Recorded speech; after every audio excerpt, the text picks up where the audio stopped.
जम्मू की बात करें तो डुग्गर प्रदेश है, हमारे राजों महाराजों की कहीं ना कहीं देन है और हम गर्व करते हैं हम डुग्गर प्रदेश के वासी हैं। नमस्कार, आप जुड़ चुके हैं दैनिक शिफ्ट टाइम से। मैं रश्मि शर्मा कैमरामैन शुभम भगत के साथ।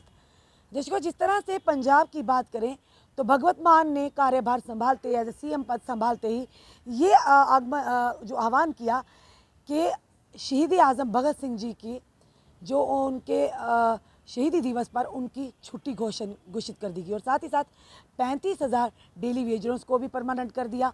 और एक घोषणा ये भी की कि जितने भी सरकारी ऑफिस हैं वहाँ पर किसी भी सीएम की फ़ोटो नहीं लगेगी, वहाँ लगेगी अगर तो बाबा भीमराव अंबेडकर साहब की और साथ ही साथ जो कि शहीद आज़म भगत सिंह जी की तस्वीर लगेगी। और कहीं ना कहीं ये कहेंगे कि अगर जम्मू कश्मीर की बात करें तो आज लगातार काफ़ी सालों से महाराजा हरि सिंह जी की छुट्टी की मांग कर रहे हैं। राजपूत सभा की बात करें, कई सोशल ऑर्गेनाइजेशन भी आगे आई हैं और आखिर क्यों विलम्ब हो रहा है महाराजा हरि सिंह जी की छुट्टी को देने में। और साथ ही साथ जिस तरह से बात करें हमारे देश के तिरंगे की, हमारे हर एक देशवासी के दिल में देश के तिरंगे के लिए वो मान सम्मान है। हर देशवासी देशभक्ति की भावना रखता है और उस तिरंगे के लिए आन शान के लिए मर मिटने की हिम्मत भी रखता है। इन्हीं सारे विषयों पर बात करने हमारे साथ आज फिर से जुड़ चुके एक युवा नेता हैं सतवीर मन्हास। आइए जानते ये भी काफ़ी बेबाकी से सरकार और प्रशासन को आड़े हाथों लेते हैं और कहीं ना कहीं इन पर काफ़ी कटाक्ष भी होता है, इन्हें काफ़ी ट्रोल भी किया जाता है। और जिस तरह से आए दिन अब ये हालात हैं, आखिर चल क्या रहा, क्या घमासान चल रहा है कि क्या इलेक्शन होना कितना अनिवार्य है जम्मू कश्मीर में, ये सारे विषयों पर बात करें। सतवीर जी, आपका एक बार फिर से बहुत बहुत स्वागत है। शुक्रिया रश्मि जी। क्या कहेंगे सर सतवीर जी, आज जिस तरह से हम बातें तो बड़ी बड़ी करती हैं इस पॉलिटिकल पार्टी पर, सबसे पहली बात charity begins at the home, घर से स्टार्ट होती चैरिटी। वो चीज़ें अपने को भूलकर दूसरों पर लागू करवाना चाहते हैं। आज एक जो हमने स्टोरी की कि बीएसएफ सीएसएफ और साथ से बॉर्डर बटालियन के जितने भी एस्पिरेंट्स हैं उन्होंने कुछ दिन पहले एक प्रोटेस्ट किया था भाजपा हेडक्वार्टर के बाद। वो कहा था कि ये बड़ी बड़ी बातें तो करते हैं नेता, पर अपने ही हेडक्वार्टर के ऊपर देश का तिरंगा नहीं है तो वो हम ज़रूर लगाएंगे। हमने भी सवाल पूछा था प्रदेश अध्यक्ष से, उन्होंने कहा था लगा देंगे, पर कहीं ना कोई उन्होंने फॉर ग्रांटेड लिया। पर आज उन युवाओं ने अपनी शक्ति अपनी ताकत का मुजाहरा किया और आज भाजपा हेडक्वार्टर में दिक्कत उनको ज़रूर आई पर उन्होंने तिरंगा फहरा ही दिया। क्या कहेंगे कि देश का तिरंगा कहीं भी फहराने के लिए हमें परमिशन की ज़रूरत है, किसी मीटिंग की ज़रूरत है? रश्मि जी, मैं सबसे पहले एक बात कहना चाहूँगा, जो इनके अध्यक्ष हैं रविंदर रैना जी, वो लोगों को देशभक्ति का पाठ कम पढ़ाया करें और इनके जो सो कॉल्ड नेता हैं या इनके मेंबर जो हैं वो देशभक्ति का पाठ अगर किसी को ना पढ़ाएं जम्मू कश्मीर में तो बहुत ही अच्छी बात होगी। क्योंकि बीएसएफ और सीआईएसएफ वाले बच्चों का मैं तहे दिल से शुक्रिया करता हूं कि उन्होंने इनको एक्सपोज कर दिया, इनको नंगा कर दिया कि इनकी देशभक्ति है क्या। इनकी देशभक्ति ये थी, सिर्फ बीजेपी सबसे आगे होनी चाहिए, संघ सबसे आगे होना चाहिए। और ये एक वो मतलब था जिसकी वजह से बीजेपी के दफ्तर के ऊपर बीजेपी का झंडा चढ़ा। मैंने कभी ध्यान नहीं दिया, मैं निकला भी हूँ, मैंने कभी ध्यान नहीं दिया, क्योंकि जिस हिसाब से ये देशभक्ति की बातें करते थे बड़ी बड़ी, तो बंदा ये सोचेगा कि देश का झंडा लगा होगा। लेकिन आज उन्होंने पूरे जम्मू कश्मीर में इनकी देशभक्ति को एक्सपोज कर दिया। हर एक को पता चल गया ये देशभक्त नहीं है, ये सिर्फ आरएसएस और बीजेपी के भक्त हैं और अपने लीडरों के भक्त हैं। और रही बात इनका भी रिमोट कंट्रोल दिल्ली में है, दिल्ली नहीं नागपुर में है, वहाँ से कंट्रोल होता है कौन सा झंडा चढ़ेगा कौन सा झंडा नहीं चढ़ेगा। रविंदर रैना की क्या बिसात है कि तिरंगा चढ़ा जाए? रविंदर रैना में आपको लगता है कि बिना आर्डर के तिरंगा चढ़ा जाए? मनमोहन सिंह जी के बारे में बड़ा कुछ कहा, ये खुद मनमोहन सिंह है, ये भी रिमोट कंट्रोल से चलने वाले इंसान है। एक भी बीजेपी का लीडर बेबाकी से किसी मुद्दे पे बयान दे सकता है? बीजेपी में जाना, वो फिल्म का डायलॉग सुना आपने, तू कहे तो भोंकू तू कहे तो काटूं, वो कातिया फिल्म वाला डायलॉग सुना ना आपने? ये वही हिसाब है। आज की बीजेपी वो बीजेपी है जहां पे वो बने हुए हैं अमरीश पुरी कि मतलब सन्नी देओल को बार बार कह रहे हैं कि तू कहे तो भोंकू तू कहे तो काटूं। हम उसी कैटेगरी में आते हैं, सन्नी देओल वाली। हम इनको मानने वाले नहीं हैं क्योंकि ये देशभक्त नहीं है, ये राष्ट्रभक्त नहीं है, ये सिर्फ बीजेपी के भक्त हैं। और इनको ऊपर सलूट देना पड़ता है नागपुर में, और नागपुर से सारा चैनलाइज होता है कि झंडा चढ़ेगा नहीं। मीटिंग क्यों करनी थी? देश का झंडा था। क्योंकि उन बच्चों को भी आधे घंटा लेके गए अंदर, फिर कविंदर गुप्ता जी से बात हुई और कोई वहाँ था नहीं। और एक थे विनय जी जो डिस्ट्रिक्ट प्रेसिडेंट, उनसे जब हमने सवाल किया उन्होंने कहा झंडा था पर हम लगातार देख रहे हैं 1.5 साल से झंडा नहीं था वहाँ पर हम सवाल भी पूछ रहे हैं, कह रहे हैं नहीं वो उसकी पाइप को कलर करवाने दिया है। अरे एक झंडे की पाइप के लिए आपको क्या बजट पास करवाना पड़ेगा? नहीं, खुद के लीडर इनके करोड़ों रुपया कमा गए, शीश महल बन गए, संगे मरमर लग गया, और इनके पास एक पाइप नहीं जुड़ी झंडे के लिए। ये सिर्फ ड्रामेबाजी है। इनको ऑर्डर आता है कि झंडा नहीं चढ़ाना है तो नहीं चढ़ाना है। अभी भी आप कह रहे हो चढ़ा हुआ, तो मुझे तो यकीन नहीं होता कि चढ़ा होगा, या उतार देंगे बाद में। आज हम जो बीएसएफ हमने लाइव दिखाया और अभी वो वीडियो भी अपलोड करेंगे जिसमें झंडा लगा दिया, पर उन बच्चों को काफ़ी पुलिस ने भी रोका। बीजेपी ऑफिस के बाहर ना मीडिया अंदर, ना मीडिया को जाने दिया आज, ना ही उन बच्चों को जाने दिया। पर 2 लोगों को, वो भी एसएचओ इनायत वहाँ के जो थाना प्रभारी थे, उनका बड़ा शुक्रिया कि उन्होंने 2 बच्चों को लेकर के अंदर उनकी बात रखी, तो तिरंगा लहराया आज। देखिए, आपने जो पहले नाम लिया कविंदर गुप्ता जी, ये आप नाम लिया करो, कोई दमदार नाम लिया करो। क्या नाम लेते हो आप? इनकी तो इतनी बिसात ही नहीं है कि ये झंडा चढ़ा सके, उतार सके। ये तो ऑर्डर पे चलते हैं, रिमोट कंट्रोल पे चलने वाले सारे रोबोट हैं। ये रोबोट हैं। एक भी बात जम्मू के बच्चों की हक की ये कर नहीं सकते। और रविंद्र रैना जी कहते चिंता नहीं करनी, वो खुद किश्तवाड़ में है। आज मुझे पता चला कि इन्होंने झंडा नहीं चढ़ाया। मैं तो उन बच्चों का बीएसएफ सीआईएसएफ वालों को शुक्रिया करूंगा कि आपने इनकी देशभक्ति को सबके सामने नंगा कर दिया। बच्चियां गेट पर चढ़ गई, उनको पकड़ कर उतारा गया नीचे। तो मैं यही कहना चाहता हूँ ना कि फिर जो सारी जम्मू कश्मीर की जनता देख रही है, बीजेपी एक्सपोज हो चुकी है, उनकी सारी जो काम उन्होंने करे हुए हैं उनको बिल्कुल टोटल एक्सपोज कर दिया है। फिर भी कुछ लोग हैं जो बीजेपी के चापलूस हैं, मेरे ख्याल से एजेंट्स हैं आईटी सेल के, उनके गालियां मुझे पड़ती हैं। आप कहते हैं ट्रोल, जब भी आता है काफी आपको गालियां वाली पड़ती हैं। मुझे गालियां से क्या फिक्र है? मेरी बात सुनिए, आप मेरे सामने हो, सामने किसी की हिम्मत नहीं गाली दे, और मुझे लगता है सामने आके कोई गाली नहीं देता। ये बीजेपी की आईटी सेल के 100-150 बंदा है, वही भर के 200 बंदा गालियां निकालता है। जम्मू कश्मीर 200 बंदों का नहीं है। यहाँ पे 2 करोड़ के करीब आबादी होगी, 1.5-2 करोड़ के बीच। तो बाकी लोगों में जब जाता हूँ वो कहते हैं कि आप अपनी आवाज़ हमेशा बुलंद रखते हो और बेबाकी से रखते हो। ये मुझे पता है ना कि मैं कहाँ पे अच्छा हूँ, कहाँ पे गलत हूँ। मैं कभी देश के खिलाफ नहीं किया, मैंने कभी तिरंगे का अपमान नहीं किया। इन्होंने तिरंगा नहीं चढ़ाया तो नंगे ये हुए, तो गालियाँ बीजेपी के वर्कर इनको दें, मुझे क्यों दें? अगर वो मुझे गाली देते हैं, इट मीन्स उनके दिल में चोर है, वो देशद्रोही हैं, वो बीजेपी के रिमोट कंट्रोल से चलने वाले हैं, और वो बीजेपी के एजेंट्स हैं जो मुझे गालियाँ निकालते हैं। बच्चों को बीएसएफ सीआईएसएफ वालों का तहे दिल से शुक्रिया करता हूँ, आपने इनको एक्सपोज कर दिया। अब जम्मू को सोचना है, ये देश के वक्त नहीं है कि हमारे राजों महाराजों की देन है जम्मू डुगर प्रदेश जिसे कहते हैं। बड़ी बड़ी बातें तो करते हैं कि हम डुगरा कल्चर को कर रहे हैं, हम हमारा जम्मू के हम जम्मू के लिए ये करेंगे वो करेंगे। एक महाराजा हरि सिंह जी की छुट्टी, सतवीर जी, आज कितनी देर से लगातार मांग हो रही है कि वो नहीं दे पा रहे। और वहीं दूसरी तरफ अगर आम आदमी पार्टी की बात करें तो भगवत मान ने पदभार संभालते ही छुट्टी की घोषणा कर दी। कितना फ़र्क है उनकी नीतियों पर इनकी नीतियों में। यानी कोई ना कोई सियासी पार्टी तो ऐसी है ना जो कहीं ना कहीं अपनी कार्य प्रणाली से लोगों के दिलों में जगह बना रही है, क्योंकि लगातार मांग यही है। रविंद्र रैना जी ने भी यहाँ प्रोटेस्ट में आया, कहे जब राजपूत सभा का प्रोटेस्ट था कि मैं दिलवाऊंगा छुट्टी दो, पर समझ नहीं आई वो मांग रही है। आपने सही कहा कि कहीं ना कहीं लगता है रिमोट कंट्रोल कहीं और भी है, कहीं और है इनका, यानी कि रिमोट जो ही चाबी घूमती तो उसी और दिशा उड़ते हैं। पर जनता का क्या कसूर है? जनता की इमोशंस का, उनकी भावनाओं का क्या? देखिए, मैं जम्मू कश्मीर की जनता को कहना चाहता हूँ, अब तो आपने सब कुछ देख लिया। इनकी देशभक्ति देख ली कि देशभक्ति ये है नहीं, ये सिर्फ नागपुर के भक्त हैं और नागपुर की पूजा करते हैं और नागपुर के हिसाब से चलते हैं। ये भी रिमोट कंट्रोल से चलते हैं। नागपुर का आरएसएस का हेड ऑफिस है, यही कहना चाहता हूं। यही तो कहना चाहता हूँ ना। फिर मेरी बात बताइए ना, देशभक्ति कहाँ पे है इनकी? तो मुझे लगता है जो नेशनल चैनल्स पे इन पे इल्ज़ाम लगते हैं कि ये माफ़ी मांगते थे अंग्रेजों में, ये बात सच होगी? फिर सच होगी, क्योंकि देश का झंडा आज तक चढ़ाने में कतराते हैं। पता नहीं कहते 52 साल के बाद वहाँ पे झंडा चढ़ा था नागपुर के ऑफिस में। तो कहने का मतलब ये है कि अगर एक्सपोज हो चुके हैं तो जम्मू के लोगों को अब सबक लेना चाहिए। देखिए, इनकी आप जितनी मर्जी चापलूसी कर लो, ये काम कराने वाले लोग नहीं हैं। रही महाराजा हरि सिंह की छुट्टी की बात, तो मैं युवा राजपूत सभा से कहना चाहता हूँ, तमाम उन सभाओं से कहना चाहता हूँ कि आपको क्या शौक है कि एलजी साहब ने आपके साथ फ़ोटो खिंचवा दी तो छुट्टी मिल गई?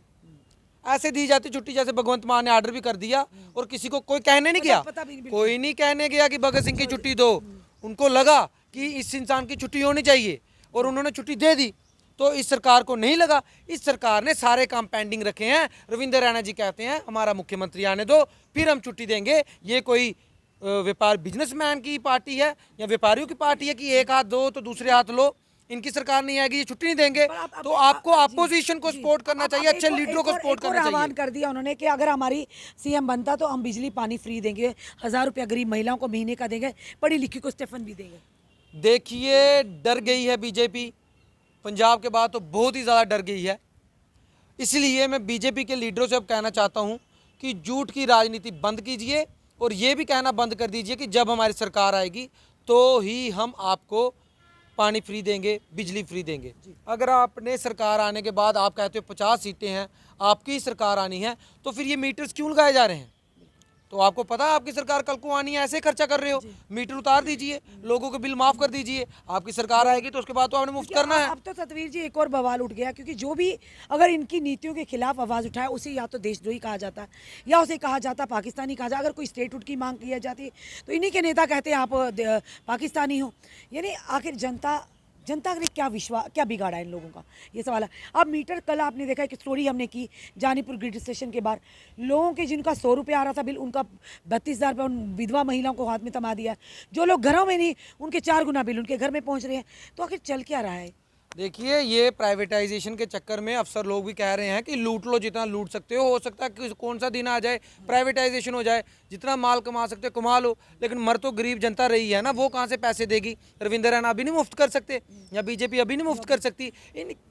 इनके सभी सवालों का एक ही जवाब है, हमें सरकार में लाओ, हमें सरकार में लाओ, हमें सरकार में लाओ। और मैं ये कहना चाहता हूँ, ये सरकार में नहीं आएंगे। अगर अरविंद केजरीवाल जी ने आपको लिख के दिया था ना एक चैनल पे कि ये इतनी सीटें हार रहे हैं, मैं भी आपको लिख के दे देता हूँ बीजेपी की 50 सीटें नहीं आएंगी, कागज लाइए, मैं लिख के देता हूँ इनकी 50 सीटें नहीं आएंगी। पर इस बार तो बड़े फिर से कॉन्फिडेंटली इस बार 50+ का मिशन लेकर चल रहे हैं। ये 50+ का मिशन ही लेके चल गए। इन्होंने रंगे बिल्ले इकट्ठे किए हुए हैं। कहीं अल्ताफ बुखारी जी को इकट्ठा किया है, कहीं सज्जाद लोन जी को इकट्ठा किया है, कहीं किसी को पर एक इकट्ठा चीज़ किया जरूर है। जब हम और मेरे को लगता है इनके हर जगह सेटिंग चल रही है। जब हम अल्ताफ बुखारी जी से सवाल पूछते हैं वो बीजेपी के खिलाफ कुछ नहीं बोलते। तो जो आशंका हो रही है, आपने भी कहा और भी हमने विपक्षी दलों को सुना कि कहीं ना कहीं भाजपा की बी पार्टी है। क्या तो सही ये में सही बात है, बीजेपी की बी टीम है, कैसे बोलेंगे उनके खिलाफ? उनके खिलाफ कैसे बोलेंगे? उनके ऊपर तो ये भी कहते हैं कि इनकी अमित शाह जी के साथ बहुत अच्छी अंडरस्टैंडिंग है। कैसे होगी? मेरी नहीं हुई, बाकी अपोजिशन के लीडरों की नहीं हुई, इनकी कैसे होगी? जुम्मा 4 दिन पार्टी बनाए नहीं हुए, इनकी बड़ी अच्छी अंडरस्टैंडिंग है अमित शाह के साथ। कैसे है? लोगों को मूर्ख बना रहे हैं। वो भी बिजनेसमैन है, वो उनका जो गंडोला लगा हुआ प्रोजेक्ट उनको ही मिला है, सतवीर सिंह को नहीं मिला। बड़े काम इन्होंने कराए हैं। मैं नहीं कहता कि काम हो, ठीक है, सरकार आई, आपके काम होने चाहिए, लेकिन अपोजिशन की आवाज़ सुननी चाहिए। और बी टीम तो वो है, ये रियलिटी है। इसलिए मैं ये कहना चाहता हूँ कि अपोजिशन जो जम्मू कश्मीर का मेन विपक्षी पार्टी है कांग्रेस, वो तो सो गई है, उनकी घर की लड़ाई नहीं खत्म हो रही। मैं इसलिए कहना चाहता हूँ कि जम्मू के लोगों जाग जाइए, अब भी आपके पास मौका है। मैं ज़रूरी नहीं है कि पर सतवीर जी एक सवाल आपसे जरूर करेंगे। आप बड़ी बेबाकी से बोलते, जब ये जेडीए वाला इशू हुआ था रूपनगर वाला, तब भी आप बोले लोगों ने आपके ऊपर लालछन भी लगाए। आप बड़ी बेबाकी से बोलते हो। क्या आप किसी पार्टी से वाबस्ता हैं? देखिए, फिलहाल तो या आपका भी इलेक्शन लड़ने का, क्योंकि आपको भी कहीं ना कहीं काफ़ी कटाक्षों का सामना करना पड़ता है। जो भी खिलाफ जो सरकार है चुनिंदा, या ये जो केंद्र में सरकार है या भाजपा के खिलाफ कोई भी अगर आवाज़ उठाएगा तो उसे तो जो तमगे लगते, टैग लगते हैं, या तो कहेंगे देशद्रोही या कहेंगे विपक्षों की चाल है, चाहे कहेंगे कुछ और कहेंगे, यानी किसी ना किसी अलग अलग नामों से उन्हें बुलाया जाता है। तो आपको किस नाम से बुलाया जा रहा है? देखिए, मुझे तो बहुत कुछ कहा जाता है, मैं कह भी नहीं सकता। और मैं एक चीज़ बताता हूँ, ये बीजेपी के एजेंट्स हैं ना, इतनी गंदी सोच है उनकी। लोग अगर कमेंट्स पढ़ते होंगे, मैं तो पढ़ता हूँ, मैं लाइक भी करता हूँ। कैसे कहते हो आपको बीजेपी की एजेंसी आपको ये देखिए ना, मेरी बात सुनिए, कांग्रेस वाला मुझे क्यों गाली निकालेगा? एनसी वाला क्यों निकालेगा? मैं उनके खिलाफ कभी बात करता हूँ? और बात हमेशा सरकार के खिलाफ होती है, सर अपोजिशन के लिए खिलाफ बात नहीं होती, क्योंकि सरकार में जो है उसके खिलाफ ही बात होगी, क्योंकि काम तो उसको करना है, अपोजिशन को तो ना करना है। इसलिए ये जो लोग गाली निकालते हैं, इनको तमीज़ नहीं है। अगर ये इनको मैं कह देना चाहता हूँ, आपके कमेंट जो पढ़े लिखे लोग पढ़ते होंगे ना, तो उनको शर्म आती होगी कि कैसी इनको बचपन से लेके आज तक कैसी इनको शिक्षा दीक्षा मिली है, जो इतनी गंदी गालियाँ ये निकालते हैं, इनको शर्म भी नहीं आती। और ये सारे सपोर्टर हैं बीजेपी के। ऐसे तो इनके सपोर्टर हैं जिनको माँ बहन की शर्म नहीं है। पहली चीज़ तो ये। दूसरा, मैं गुजरों में बैठा हूँ, गुजर कोई अमेरिका से थोड़ा है। वो अगर कोई पाकिस्तानी गुज्जर है तो बीजेपी साबित करके बताए, मैं खुद उनको हटवाऊंगा अगर वो पाकिस्तानी गुज्जर हैं। पाकिस्तानी छोड़ के वो कश्मीर के हैं तो वो भी बता दें मुझे कि वो कश्मीर के गुज्जर हैं, रजौरी के हैं, ये मुझे बता दें। जब वो थे ही वहाँ पे, हमारे पूर्वजों ने उनको बसाया है वहाँ पे, आज भी वो हमारी इतनी इज्जत करते हैं खानदान की। हमारी क्या, पूरे पलोड़ा में जितने भी लोग हैं, बुजुर्ग जितने भी हैं, जितने भी उनके बच्चे हैं, आज भी उनको ठाकुर साहब कह के बुलाते हैं। इतनी इज्जत करते हैं, तो आज उन पे कुछ बन आई तो हमारा काम है। हमने कब कहा था कि 100 कनाल जगह दो, हमने कहा शतों के लिए जगह दो। सतवीर जी, आप एक युवा नेता हैं कि युवाओं की आवाज़ बन रहे हैं, जिस तरह के हालात हैं, क्या लगता है आपको कि एक चुनिंदा सरकार का होना कितना ज़रूरी है? क्योंकि इस समय एलजी साहब हैं, तो कहीं ना कहीं एलजी से भी आम जनता नाराज़ है कि वो भी कहीं ना कहीं उनका रिमोट कंट्रोल भी सेंटर के हाथ में। बिल्कुल तो बिल्कुल। भाजपा का आपने कहा कि नागपुर के हाथ है ना, यानी किसी ना किसी का कंट्रोल जो है वो किसी और के हाथ में है। तो किस तरह से जनता के मुद्दों को हल किया जाएगा? किस तरह की चुनिंदा सरकार आने वाले समय में होगी? क्या आप देखते हैं जम्मू कश्मीर के आने वाला समय की तस्वीर या इलेक्शन होना कितना ज़रूरी है?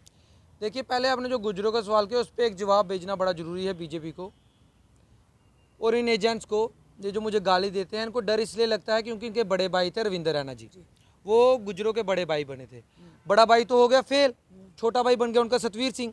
आज सतवीर सिंह की इतनी पैठ है कि आज अगर मैं जहाँ पे भी आप कहोगे कि मुस्लिम मेजॉरिटी एरियाज़ हैं, मैं वहाँ पे चला जाऊँ या मैं अगर अपने हिसाब से चलना शुरू कर दूँ तो मैंने सैकड़ों की तादाद में लोग कहीं पे भी चला जाऊँ इकट्ठे हो जाएंगे। आज भी मुझे बड़े फ़ोन आते हैं, इसलिए इनको अब ये डर हो गया है कि मुस्लिम समाज को हमने इकट्ठा करने के लिए बहुत कुछ किया, लेकिन उससे रूपनगर के धरने ने इनको धराशायी कर दिया, इनको एक्सपोज कर दिया कि इनको इनसे कोई मतलब नहीं है। आज वो सब समझ चुके हैं। पहले तो वो मेरे भाई मेरे साथ हैं और उन पर मुझे पूरा भरोसा है, और जब इलेक्शंस आएंगे इनको इनका जवाब पत्थर से मैं ज़रूर दूंगा, क्योंकि इन्होंने लोगों को दुखी किया है। और पर्टिकुलर वो मेरे भाई नहीं है, मेरे हिंदू भाई भी हैं। मैं सनातन धर्म से बिलोंग करता हूं, और जब मेरे धर्म के अंदर कोई घुसेगा मैं भी कम्युनल हो जाएगा। जब मेरे धर्म के अंदर कोई घुसेगा, जब तक वो मेरे धर्म में छेड़छाड़ी नहीं करेगा तो मेरे को क्या चट्टी पड़ी है? मैं मुस्लिम से भिड़ूँ, मैं सिख से भिड़ूँ, या फिर मैं क्रिश्चियन से भिड़ूँ। बीजेपी तो चाहती है ये आपस में लड़े, लेकिन हम लड़ेंगे नहीं। और दूसरी बात आपने कही एलजी साहब, बिल्कुल उनका रिमोट कंट्रोल भी कहीं बाहर है। एलजी साहब को क्या पता है प्लोड़ा कहाँ पे है? एलजी साहब को क्या पता है मुट्ठी कहाँ पे है? एलजी साहब को तो बताना पड़ता है ना। एलजी साहब के एडवाइजर साहब तो इस्तीफा देंगे जो जम्मू से थे। तो कहने का मतलब ये है हम भगवान भरोसे चल रहे हैं। और छुट्टी की बात जब एलजी साहब ने की, आज तक छुट्टी नहीं दी। मैं एलजी साहब से कहना चाहता हूँ भगवंत मान जी से कुछ सीख लीजिए। उन्होंने एक दिन में छुट्टी कर दी। छुट्टी करने के लिए आपको क्या कमेटियाँ बनानी है? क्यों कमेटियाँ बनानी है? हमारे महाराजा साहब थे, उनकी स्टेट थी, वो मालिक है। आज भी उनके पास जो भी होगा सब कुछ रिकॉर्ड होंगे उनके पास। वो अरबों के, वो खरबों के मालिक वो हैं। स्टेट उनकी है, उनके नाम पे छुट्टी देते क्यों दिक्कत है? क्यों दिक्कत है? जब पूरा युवा राजपूत सभा सारे समाज बोल उठे हैं कि छुट्टी दो, इवन दो कि मुस्लिम भी कहते हैं छुट्टी दो, बट ये कहते हैं मुस्लिम अगेंस्ट है छुट्टी के। मुस्लिम कोई अगेंस्ट नहीं है, ये जानबूझकर बताते हैं कि मुस्लिम अगेंस्ट है, और ना ही मुस्लिम कोई अगेंस्ट है और ना ही आगे रहेगा। मैं सिर्फ इतना कहना चाहता हूँ, महाराजा साहब की जल्द से जल्द छुट्टी दी जाए। और मैं युवा राजपूत से सभा से कहूँगा कि आप सभी सभाओं को इकट्ठा कीजिए। आज भीख मांगने की जरूरत नहीं है, छीन कर लेने की जरूरत है। अगर हम छीन कर लेंगे तो ही इनको पता लगेगा कि हम डोगरे हैं। अगर हम छीन के नहीं लेंगे, ये हमको लताड़ते रहेंगे और बाहर निकालते रहेंगे। इसलिए मैं फिर से यही कहना चाहता हूँ। एक आखिरी सवाल सतवीर जी आपसे करेंगे। 1 साल 1.5 साल पहले आप भी कहीं ना कहीं पैंथर पार्टी के सदस्य थे। क्या घमासान चल रहा है? आपको क्या लग रहा है कि आप उस पार्टी से वाबस्ता थे आज से 1.5 साल पहले? अब जो एक घमासान सामने आ रहा है उसके बारे में आपकी क्या विचारधारा रही? देखिए, आपकी बात बिल्कुल सही है। 1.5 साल पहले मैं और बलवंत सिंह मनकोटिया जी वाबस्ता थे पैंथर्स पार्टी के। जिस दिन मैंने बलवंत सिंह मनकोटिया जी का वो वीडियो वायरल हुआ मैंने देखा, तो उसके बाद मैंने पैंथर्स पार्टी में आना जाना, उस दिन से आज तक मेरा किसी के साथ कांटेक्ट नहीं है और ना ही रहा। और मुझे इस चीज़ की खुशी है, क्योंकि अब जो हालात हुए हैं, अगर हमारे वक्त में होते तो हो सकता कि सारा का सारा इल्ज़ाम हम पे मढ़ा जाता। और बड़े अफसोस की बात है, डोगरों की पार्टी बनी थी और उसको खुद ही ख़त्म कर दिया गया, और बड़े अच्छे तरीके से ख़त्म कर दिया गया। कुछ लोग शायद कसम खा के आए थे कि पैंथर पार्टी को ख़त्म करना है। अफसोस तो होता है, कहीं हम वहाँ पे रहे हैं, लेकिन हमारा इस लड़ाई झगड़े से अब कुछ लेना देना तो नहीं है। लेकिन ये बात ज़रूर है कि विनाश काल है विपरीत बुद्धि, तो इसलिए ये सब हो रहा है। ये इशारा किसकी तरफ आप करें? विनाश काले विपरीत बुद्धि। ये कुछ लोग हैं, जब से वो आए हैं पैंथर्स पार्टी टूट की ओर जा रही है और आगे जा रही है। मेरे ख्याल से आज की डेट में पैंथर्स पार्टी का कोई वजूद नहीं रहा है, और किसकी वजह से नहीं रहा ये सारी दुनिया को पता है। मैं उस पर कोई टिप्पणी नहीं करना चाहता, बट ये बात ज़रूर कहना चाहता हूँ कि आज बेशक भीम सिंह जी बुज़ुर्ग हैं, लेकिन वो इंटरनेशनल नोन पर्सनैलिटी हैं। बूढ़ा हो जाए कोई शेर, अगर बूढ़ा भी हो जाए शेर ही रहता है। बार बार उनको तकलीफ़ ना दे। और कुछ लोग अपने आप को फिल्म का डायरेक्टर समझते हैं, वो सोचते हैं हम फिल्म इस तरीके से डायरेक्ट करेंगे तो लोग हमारे फेवर में हो जाएंगे। आज की डेट में सब खिलाफ हैं, और मैं तो भोले बाबा का बहुत बहुत शुक्रिया करता हूँ कि मैं और मनकोटिया जी और उनकी जो भी चाहने वाले थे वो एक साथ ही पार्टी से निकल गए। नहीं तो हो सकता है ये आपको ये भी बताते। आप और मनकोटिया जी किसी और पार्टी का दामन थामने आने वाले समय में थाम सकते हैं? देखिए मेरा तो पता नहीं, सबसे बड़ी बात है सबसे पहले बलवंत सिंह मनकोटिया जी वो कोई फैसला लें, बट हम यही चाहेंगे वो ऐसा फैसला ले जिसके साथ उनके समर्थकों को पूरा मान सम्मान मिल सके और जिसके साथ, क्योंकि अपोजिशन तो टोटल मर चुका है जम्मू कश्मीर में, ऐसी कमान संभालें कि पूरे अपोजिशन का रोल प्ले करें। जो 6-7 महीने 8 महीने अगर इलेक्शन के बचे हैं तो हम दमदार तरीके से अपना रोल प्ले करें और जम्मू के लोगों को आ जागे कि नहीं, डोगरा लीडर है जिसे मुस्लिम भी पसंद करते हैं, हिंदू भी पसंद करते हैं, सिख भी पसंद करते हैं, शाही भी पसंद करते हैं, वो सिर्फ और सिर्फ बलवंत सिंह मनकोटिया है। 50+ के मिशन को क्या कहेंगे? सिर्फ आखिरी सवाल ये। मैं आखिरी सवाल, आप कागज लेके आइए जनाब, आप कैमरा मैन है, कागज लेके आइए, मैं आपको लिख के देता हूँ बीजेपी 50 सीटें नहीं निकाल सकती। केजरीवाल की तरह बोलने लगे आप। मैं केजरीवाल जी से मेरे को थोड़ा कॉन्फिडेंस हो गया कि वाकई में यार इतने नालायक लोग अगर कह रहे 50 सीटें निकालेंगे तो मैं भी एमएलए बन जाऊंगा जम्मू नॉर्थ से, मैं बन सकता हूँ, मेरे में वो कैपेबिलिटी है, मेरा साथ देने वाले लोग हैं। आने वाले समय हम आपको एमएलए की लड़ते देखें इलेक्शन। देखिए बड़ी खुशी की बात है, लेकिन मेरी बात सुनिए, मैं चाहूंगा मैं एमएलए बनूं, मंत्री बनूं, ये इच्छा होती है यार इंसान की, लेकिन एक चीज चाहूंगा, भगवान मुझे कभी घमंड मत देना, मुझे जुबान से ही देना, मैं कभी बदतमीजी ना करूं। भाजपा को घमंड हो गया क्या? भाजपा को घमंड 7वें आसमान पे घमंड है, ये 4 स्टेटें जीत के हैं। और मैं आज योगी जी की शपथ ग्रहण समारोह है, मैं मुबारकबाद योगी जी को दूंगा, मैं मुबारकबाद बहन कुमारी मायावती जी को देना चाहूँगा कि उनका जो सपना था, क्योंकि अखिलेश जी को अगर हराने में किसका बड़ा हाथ है वो है बहन कुमारी मायावती जी का, और उनका भी सफाया हो गया। मुझे बहुत खुश हूँ, और अखिलेश को हराने में, योगी जी को जिताने में सारा रोल बीएसपी ने प्ले किया था, मायावती जी ने किया था। मायावती जी आपको बहुत बहुत मुबारक कि आपने मोदी जी को, योगी जी को जितवा दिया और अखिलेश जी को हरा दिया। आपके मुंह से भी मोदी जी निकली है। देखिए यानी आप कहते कुछ है, अंदर से कुछ है, यानी जरूर कुछ ना कुछ तो है, ऐसे थोड़ी ना मुंह से निकल गया। आपके मुख्यमंत्री मोदी जी का और योगी जी की तारीफ कर रहे हैं। देखिए आने वाले समय में सतवीर सिंह मन्हास, जिस तरह से आप भाजपा के खिलाफ बोल रहे हैं, उनको कटाक्ष के घेरे में ला रहे हैं, कहीं दामन तो नहीं थामने वाले भाजपा का? देखिए मैं, क्योंकि दविंदर राणा जी भी कहते थे, उनके भी वीडियोस हैं, तो जाके एंड में कहते कोई पता नहीं राजनीति का, पूछते रहे एंड आखिरी समय तक नहीं बताया और एकदम से दामन थामा भाजपा का। क्या लगता है? देखिए जब तक ये बीजेपी का जो स्टैंडर्ड है ना तानाशाही वाला, ये खत्म नहीं होगा। और दूसरी चीज, मोदी जी योगी जी आजकल नेशनल मीडिया में चलता यही है, और 2 ही नाम मशहूर है पूरे देश में, योगी जी मोदी जी, तो वो अब इसी जुबान पे आ जाता है। और मेरी बात सुनिए, आज तक मेरे किसी इंटरव्यू में मैंने मोदी जी के बारे में तो कुछ कहा नहीं, ना योगी जी, मुझे अपने स्टेट से लेना देना है। मैं स्टेट के योगी जी को दोबारा से सीएम बनने का मौका मिला। देखिए मेरी खुशी से क्या होता है, योगी जी तो खुश है ना, जैसे आपने मुझे एमएलए या मंत्री बना दिया तो मेरी खुशी का मतलब है ना, मैं तो खुश हूँ ना, योगी जी खुश है, खुश रहना चाहिए। मैं सिर्फ इतनी बात कहना चाहता हूँ, मैं सेंटर की बीजेपी पे कटाक्ष कभी भी मेरे इंटरव्यू देख रहे नहीं किया। मैंने हमेशा जम्मू कश्मीर की बीजेपी को कोसा है, ये नालायक हैं, नल्ले हैं। आप खुद ही कह रहे हैं नल्ले हैं, नलायक है, पर इनका मैं कहता हूं रिमोट कंट्रोल कहीं और, इनका रिमोट कंट्रोल कहीं और है। इस वजह वजह भी बोलिए। बताता हूँ क्यों है इनका रिमोट कंट्रोल कहीं और पे, क्योंकि इनके बीच में लीडरशिप की कैपेबिलिटी नहीं है।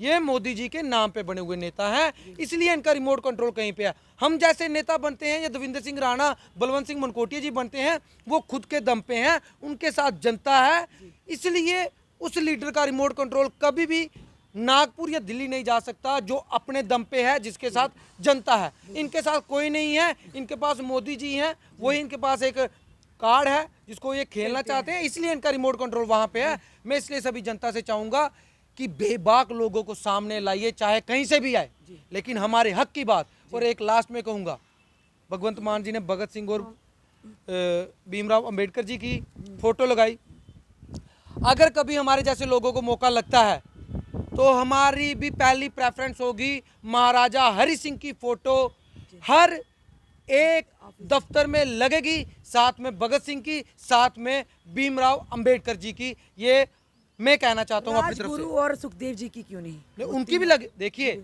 मेरी बात आई, आपने बताया, बहुत अच्छा किया, पहले ही बता दिया, क्योंकि रविंद्र रैना जी की जगह मैं ये नहीं कह सकता चिंता नहीं करनी। हाँ, उनकी भी लगेगी, जिनकी लगनी चाहिए, जो यूथ के लिए इंस्पिरेशन है, उनकी फोटो लगनी चाहिए, ना कि उनकी फोटो लगा देनी चाहिए जिनकी वजह से जिनके ऊपर सवाल उठते हैं। आज भगत सिंह पे कोई सवाल नहीं खड़ा करता, राजगुरु सुखदेव पे कोई सवाल नहीं खड़ा करता। जो सवाल के घेरे में है उनकी फोटो नहीं लगेगी, महाराजा हरि सिंह और हमारे शहीदों की फोटो लगेगी। मैं भी आपसे ये कह देना चाहता हूँ और आपके थ्रू यही कह देना चाहता हूँ कि बलवंत सिंह मनकोटिया जी मेरे गुरु हैं, पहले वो जो करेंगे उसके बाद ही मेरा स्टेप होगा, उससे पहले कभी भी मैं कोई कदम नहीं उठाऊंगा। धन्यवाद। राजनीति है, कुछ भी हो सकता है, किसी टाइम भी पलटा खा सकती है, राजनीति है जनाब। ये थे हमारे साथ सतवीर सिंह मन्हास, पहले पैंथर पार्टी से वाबस्ता था, 1.5 साल से ऐसे ही जनता की जो सेवा कर रहे हैं सोशल एक्टिविस्ट के तौर पर, और काफ़ी चर्चाओं में रहे जब ये जेडीए और उपनगर का इशू हुआ।